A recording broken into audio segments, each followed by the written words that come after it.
This is Talking Points, powered by the Planck Center. We're your hosts, Sunny Franks Miller, Andrew Cook, and Carolyn Locke. We'll be bringing you exclusive conversations with both emerging and seasoned professionals to talk about various topics associated with our Planck Center resource guides, which are available for free on the Planck Center website, by the way. From mentorship to workplace confidence to making big moves, you'll hear it all from the brightest minds in the field. This season is tied to the theme of making the next big move. In the upcoming episodes, we'll talk about what happens when you're gunning for that next big promotion, looking to grow within your current role, or deciding it's time to leave for the next great opportunity. So join us every week as we shine a light on the new voices in our field, learn from industry experts, and talk about the future we aim to build together. Thanks for listening. Welcome to another episode of the Planck Center's podcast, Talking Points. We're your hosts, Carolyn Locke and Andrew Cook. Today, we'll be discussing the lateral move. Career moves don't always have to be a vertical jump, and that's okay and common. Lateral moves, both internal and external, can be exciting and beneficial long-term when they provide meaningful opportunities to learn or get exposure to new areas in communications, often with the potential to skyrocket your career in the long run. Today, we'll be speaking with Andy Checo, Managing Director of Public Relations and Social Media for DeExposito and Partners, a full-service agency designed to help clients connect with the Hispanic consumer. Andy also sits on the board for the Hispanic Public Relations Association. Welcome, Andy. Thank you for having me, Andrew. Glad to be here. So to kick things off, Andy, could you walk us through your career and how you've gotten to where you are now? Sure. Thank you, Andrew and Carolyn. So my career, where can I start? Let me see. My career, well, I've been in the industry for about 20-something years, 21, 22 years. And it's funny because, when I graduated college, I had no clue exactly where I wanted to land. And so I kind of bought myself some time and went to grad school. And that bought me a year and a half to figure out things. And I started my career in healthcare. In-house, so not in the agency world, but doing PR / marketing for a healthcare company in New York City. And I think what attracted me or what I found valuable there with that experience was the fact that the target audience for the projects that I was working on was multicultural in nature. And that included my community, the Hispanic community in New York City. So from there on, I ventured into the agency world and I went to work at the Vidal partnership. Vidal at the moment was the largest integrated agency in the US, Hispanic owned, and they were known for doing Hispanic marketing. So it was an integrated agency basically. So that gave me a view into the 360 of a client campaign, from paid media, advertising, creative, media buying, and obviously I was sitting on the PR side, working on the PR department, working for some amazing brands at the time, for Johnny Walker and Heineken, for the Home Depot, MasterCard. And so I was at Vidal for a total of 6 years. I did get to be a boomerang employee, so I left after almost 3 years there, took another gig, it didn't work out, and they took me back when it didn't work out. So my second round there was for about another 3 years at Vidal. And from there, the agency was not doing so well after a period of time and was losing some of the major clients, and I kind of had to move out. And I had the opportunity to join Edelman at the time, and the Edelman opportunity was actually a title less than what I was at Vidal. So I kind of took a demotion to jump into Edelman. But I saw the value of what that brought in because it was a global agency with a huge name attached to it. And so to me, that was the value proposition of going to Edelman, not so much the fact that title-wise, I had a lesser title. Pay-wise, it was about the same. So at Edelman, I worked for Time Warner Cable, which was a main cable company in New York at the time, and Pepsi, some Pepsi programs, one specifically with Eva Longoria. So it was Hispanic work that I was doing on the multicultural team at Edelman. And but that experience did not last long. If you see my resume, you go to my LinkedIn page, you see that there are spots where Andy has not lasted too long, and nothing has really gone wrong in those experiences. I feel like at Edelman, what happened to me, I was there for 6 months. I was not even looking for another opportunity. But having worked on Heineken at Vidal, I got a call from the PR agency that managed Heineken, and they wanted me to be the lead in the business, in their business for Heineken.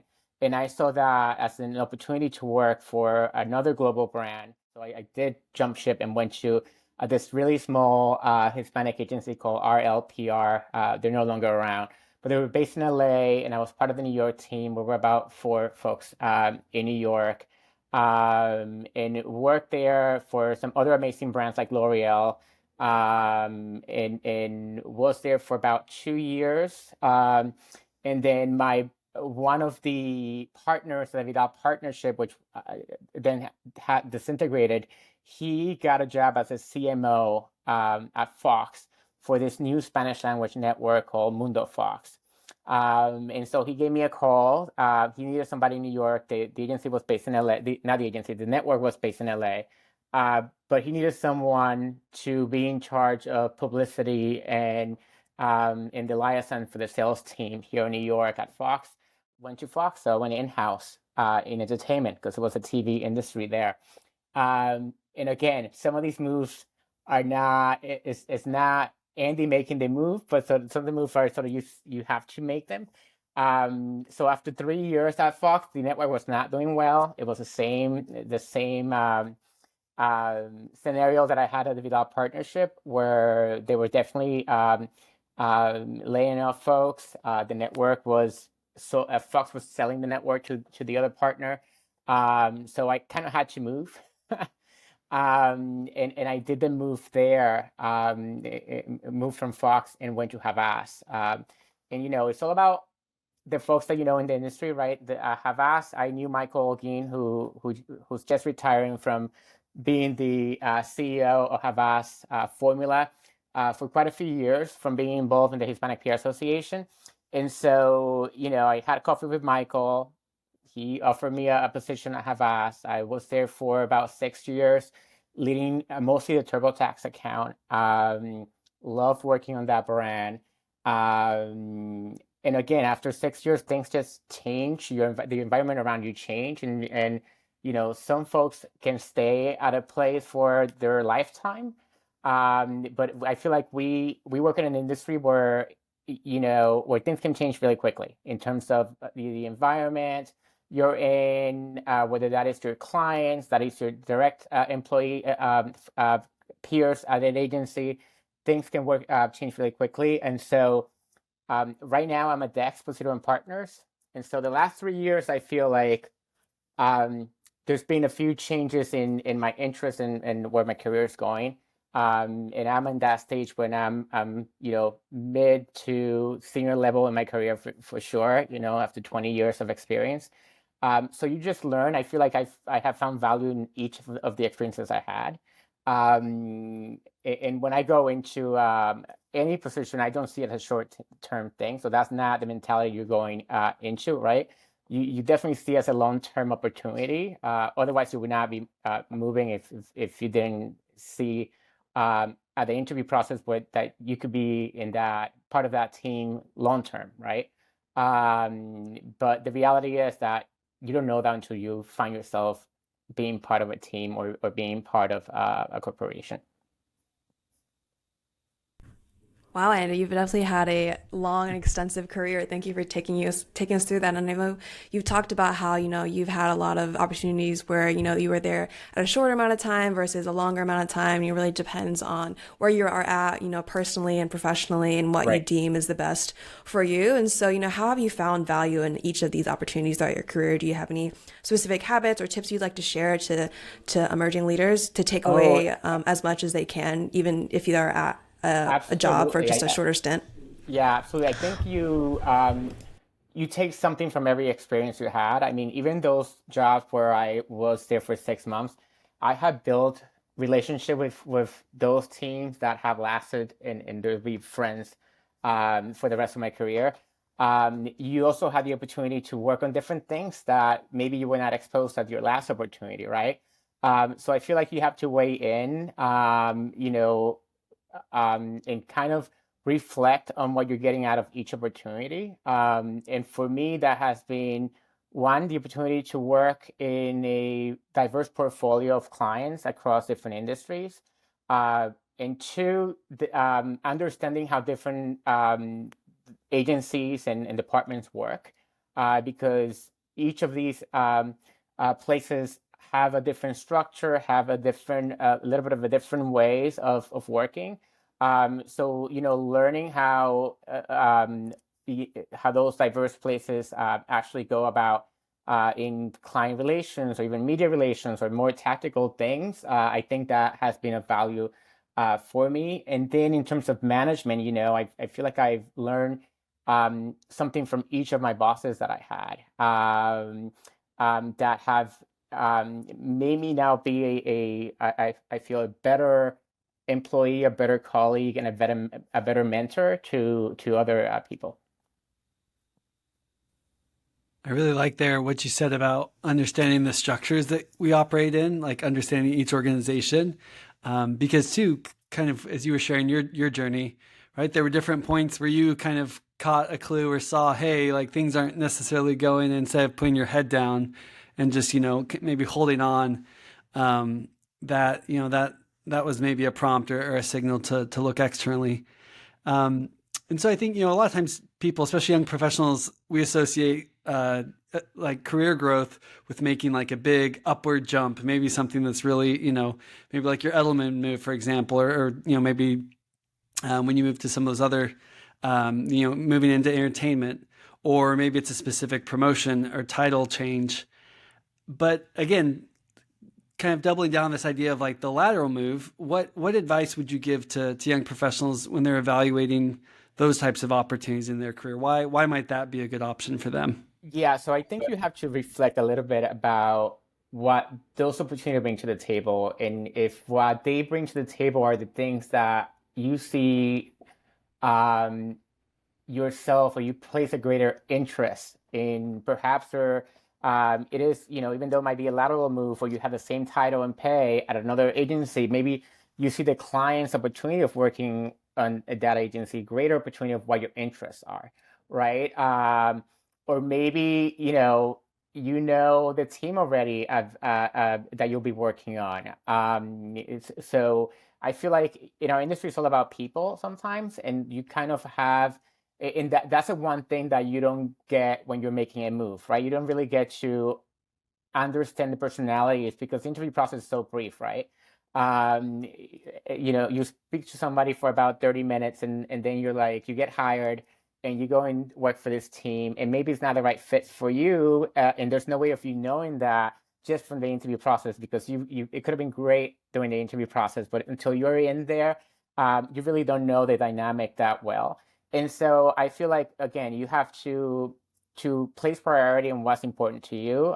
To me, it's never been about the title or pay. It's whether I think I have growth opportunity within, and whether I think it is a job that will keep me interested through the time that I'm there, right? And if I see value in on the clients, if I see value on the agency, that I might not have in my current position, then it could make sense for me to move. So I guess my advice is, don't be afraid to make a lateral move, because even though it sounds like a lateral move, you don't have anything to gain. You absolutely do, depending on the opportunity. Um, and so again, for Edelman, what I saw was the value in working at a global agency when I made that move, even though I had a lesser title than I had at the Vidal partnership. I also saw the opportunity of working on PepsiCo, with Pepsi, which was a huge global brand there. At that point, the multicultural team at Edelman, we were about 20 something in New York. And I gotta say, most of the team is pretty tight knit in terms of like, we're all friends still. So Yeah, I love that, Andy. And if The lateral move does prove to be the best option. I know you said, sorry, I had like I had like a thought and I totally lost my mind. Hold on. I think, yeah, learning how to, sorry, let me start back over again. I like what you said, Andy, about how, understanding what is the best option for you in terms of like diversifying your skill set and kind of taking a chance on different industries that you may not have seen yourself in. So if a lateral move does prove to be the best option for these emerging professionals, how can people continue to stay motivated to diversify their skill set, maybe not box themselves into, one lane and continue to be a learner throughout their career?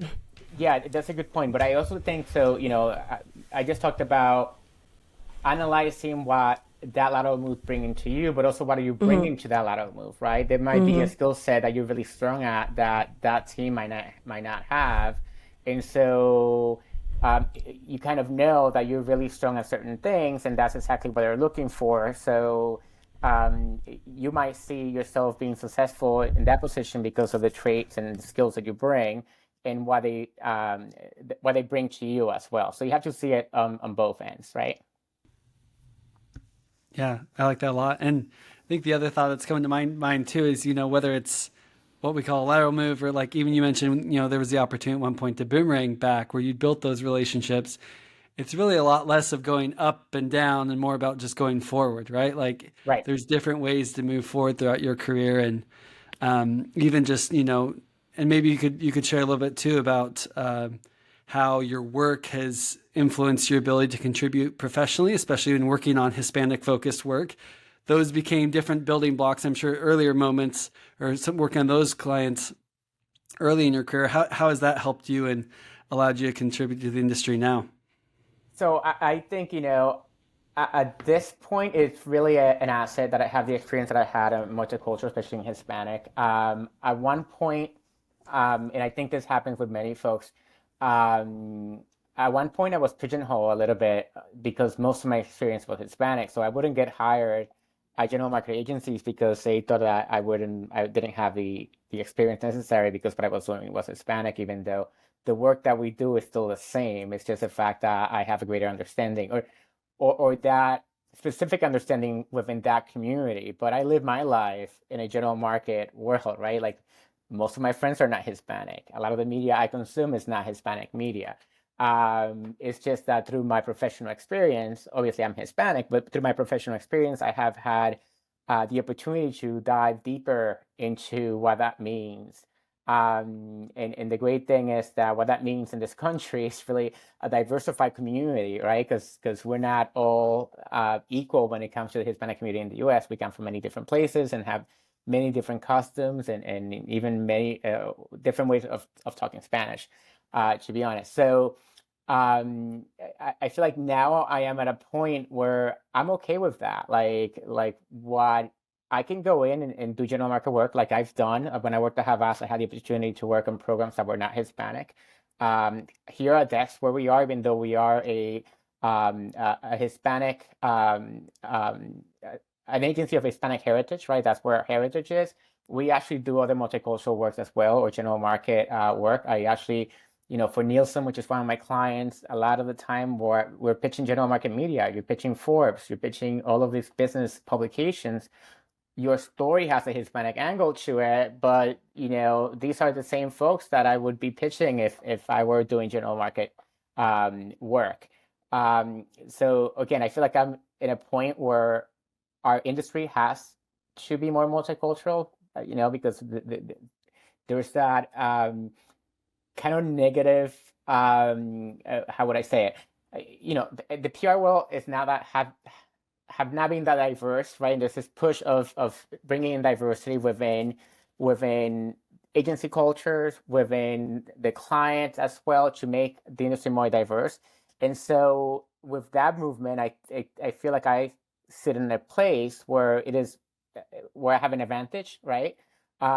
Because I have had the last 20 years the opportunity to work in diverse programs, and not that many folks have had that opportunity. Even if you're Hispanic, and you can go to a general market agency and be Hispanic, and you're not doing Hispanic work, you're doing general market work. So that doesn't mean that you have the insights to execute within the Hispanic market, which I think are two different things. It's like when I say I do U.S. Hispanic work, people think I work in Latin America programs. And I'm like, no, Latin America is a whole different beast. I have no clue of how PR really works in Latin America.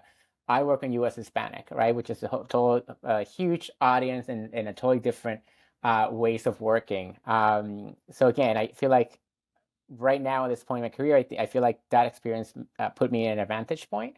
That before there was a point in my career where I was kind of doubting. I'm like, well, I kind of made a mistake of hanging around doing Hispanic PR for too long, and I now cannot get out of it. Right now, I won't get hired for general market programs. I just get hired for this. Yeah, that totally makes sense. I feel like in a lot of my day-to-day work with trying to expand our clients like multicultural landscape, they can be very siloed in how they approach multicultural marketing and maybe not see the total picture on how even as total market is becoming like inclusive marketing and like Right. it's not just separating like the white Americans from the US Hispanic Americans from the Asian Americans, and I feel like we're becoming a very just inclusive we're leaning toward that inclusive marketing strategy as a whole. Right. And I know you're a part of the board of HPRA, Yeah. and I'm curious, how has your community with them and your connections with them kind of helped you kind of further your career and kind of maybe expanded your multicultural mindset there? Yeah, so I started my involvement with HPRA maybe like 12, 14 years ago. Wow. When I worked at our LPR, I was just part of the New York chapter, and then I assumed being the president of HPRA New York at the time, and then from there I moved international and have been part of the national board for at least 10 years, where I have led the organization for a few of those years. And for the past 10 years, it's going to be 10 years now, I've been the chair for the Bravo Awards, and the Bravo Award for HPRA are really the main fundraising event for a scholarship program. So through HPRA, again, I think what I've gained from there is a great network of industry friends, as well as the opportunity to go to schools and speak at Syracuse University or the University of Florida or different colleges around the country, and kind of igniting interest among the younger folks. College student who might not know that there's a career in Hispanic PR, even though if what you want to do is communications, you can actually go and specialize your trade in Hispanic PR.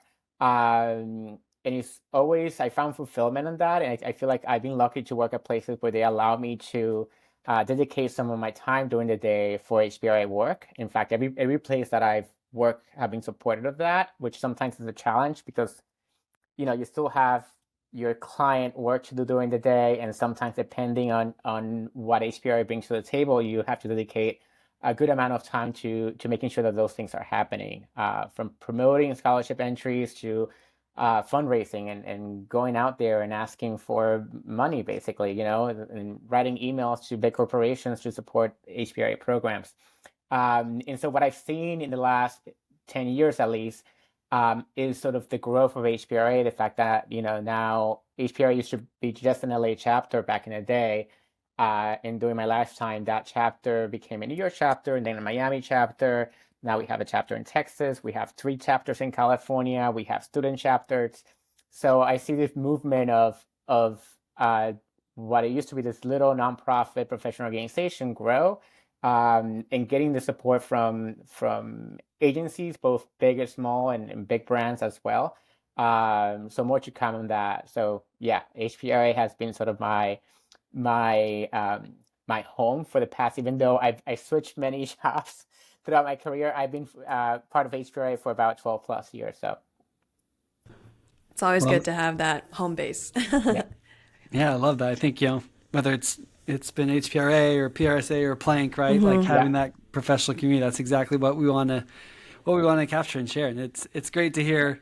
And I think that's a good point too. Even just talk about moves, how that creates some stability, right? Having that network, having that community that supports you. Absolutely. And I think it's been, it brings opportunity for me, like, being part of the Plant Center Summit. I spoke at the Plant Center this fall, and I was a guest of theirs as well about in 20 right before the pandemic in 2019.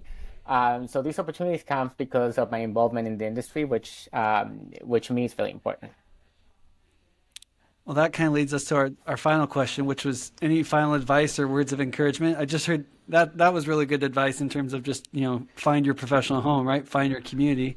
But any other advice or words you'd have for emerging leaders in PR right now? I feel like don't be afraid. I mean, it is daunting to either make him move, or even if you're starting, your search for a job. Like, there's no right or wrong. I mean, if you feel like through the interview process, like this could be a fit for you, go for it. You might find out when you're there that it is not, but like you don't have much to lose at that point, right? Uh, Yeah. However, I think I have been able to identify or being able to not stay at a place just for the sake of staying at a place, right? If it's not working out after a certain time, like I know it's not going to be working out. Like there's going to be so many things that have to change in order for that to work out for me. But you have to be able to take risk, right? And you just go for it. And when you're working at a place when you like your job, what you do, and you like your team, and you'll know when you don't. Yeah, Um, I totally agree, Andy. I feel like taking that risk is just the only way to figure out what you do or don't like. Like yeah, I always tell any student, like, it's always nerve-wracking when you're first entering the job force and maybe you have multiple options of jobs to take and you don't know which one to take. And sometimes you just have to go for the one that feels right. And if it's, your first job is never going to be your last job. So, there's yeah. always going to be more opportunities coming up. So, And we work in always try, yeah. yeah, we work in an industry where change is constant, right? There's Yeah. very few folks, and I do admire when I go to a place and I hear somebody that they've been there for 20 years, right? It's like, wow, like that, because there's very few folks like that in our industry, Yeah. especially on the agency side of things. So our industry is always changing, and so that means that the opportunities out there are always changing as well. Yeah, exactly. Well, thank you so much, Andy. We're actually gonna move on into our rapid fire question All section right. just to have a little bit fun, get some of our listeners to get to know you a little bit better. So first off, I'm gonna ask you, what is your favorite dish of all time? Favorite dish.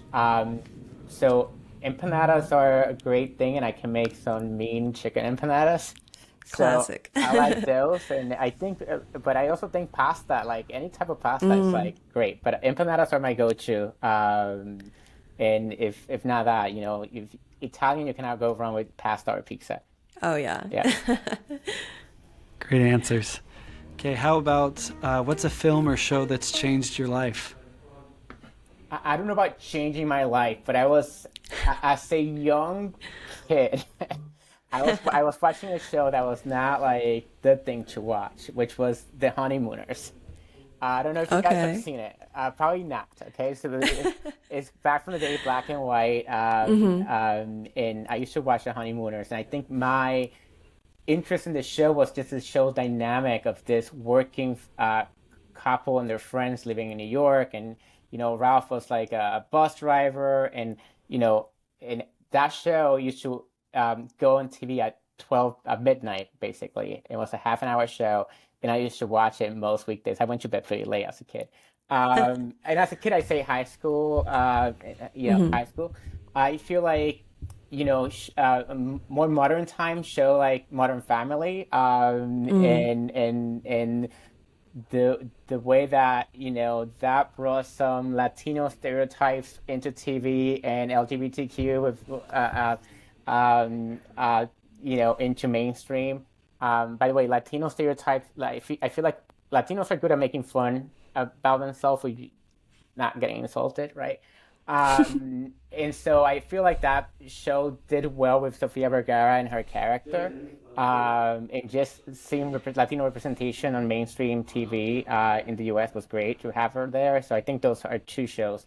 And then on the movie side, I'm gonna mention two movies.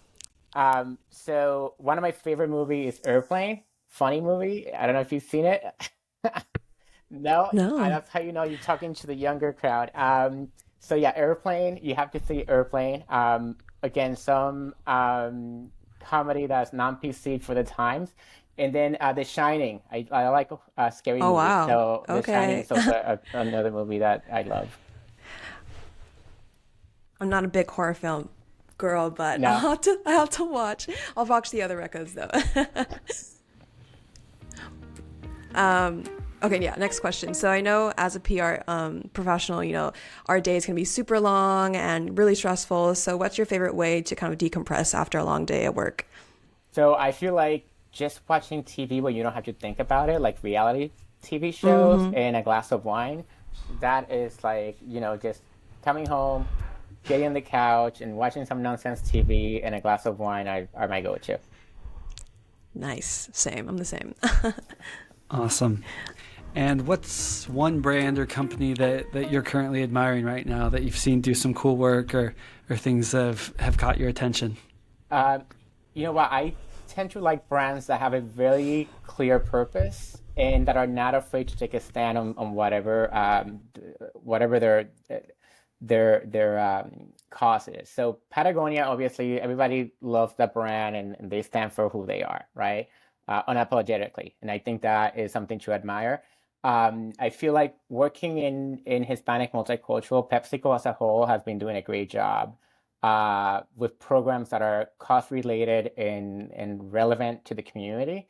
So I think those are two very different brands, but two brands that I definitely admire.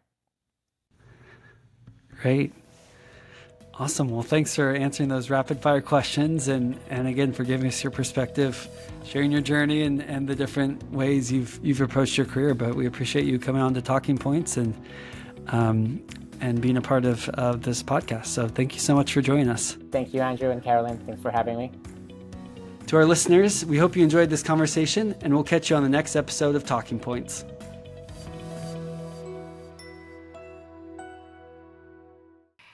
This was Talking Points powered by the Planck Center. You can find the resource guide for this episode on planckcenter.ua.edu under free resources. And you can subscribe for more episodes on Spotify and Apple Podcasts, or for the video versions, follow us on YouTube at the Planck Center. You can also find Planck Center content on Instagram at Planck Center PR and on LinkedIn at the Planck Center. Talk to you soon.